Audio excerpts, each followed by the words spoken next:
Going to Meadowhall in Sheffield was one of my favourite hobbies as a child. I loved it because it was about 40 minutes from where we lived. I think it was. It felt like a step, as my mum would say, like it's a different kind of journey because there were a couple of motorways. But I used to love that time going with my mum. We would have chats in the car, and sometimes we would go on a Saturday. I also really learnt not to go with my dad because he would only go to Meadowhall if he needed something specific, and usually he could do that in 20 minutes, and then he'd have that sense of like, well, I'm done, shall we go? No, we've only just started, Dad. We've only just started. You've got your things that you need from one shop, the same thing in 4 different colours, great. And now it's my turn. Now I want to go and do things. And it always, it's just one of like the happy things. I know it's not great to talk about consumerism, but here's what I want to say.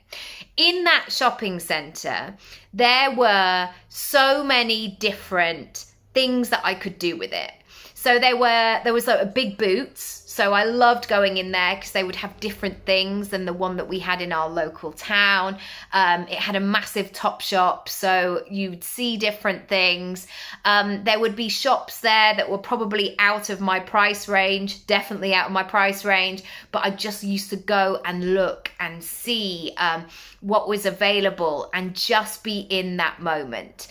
And I think that content online is like that shopping centre. There are some things where people will see something that you're talking about and they go, great, yes, I want that. Thank you so much for bringing it to my attention. You've got exactly what I need. I need to get it, like my dad in his one shop. I need to get it, get in and get out, and it's done. And then there are times where people want to get to know you. So there were certainly times where I remember going to Meadowhall and like 3 or 4 times I would go into this particular shop before I bought anything. Or I would have my eye on something that I wanted to save up for. I've got it. I know what it is. My red and cream crimpers. Yeah, you might question what happens to this hair when it's crimped. All I'm going to say is it gets big. Really, really big. And especially the next day when you would brush it out as well. But I remember going and saving my money and knowing that one day it would be crimper day, and I went and I bought these and they changed my life and I loved them. That is how we need to think about our content. Yes, it's lovely to keep showing up and all the rest of it, but really think about that customer experience. When you're posting something, when you're sharing something, what is it for? Why are you doing that?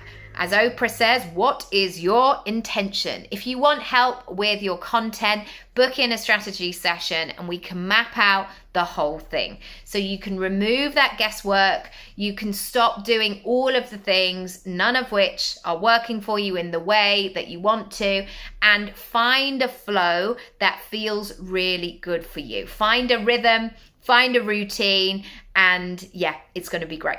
Lots of love. Bye.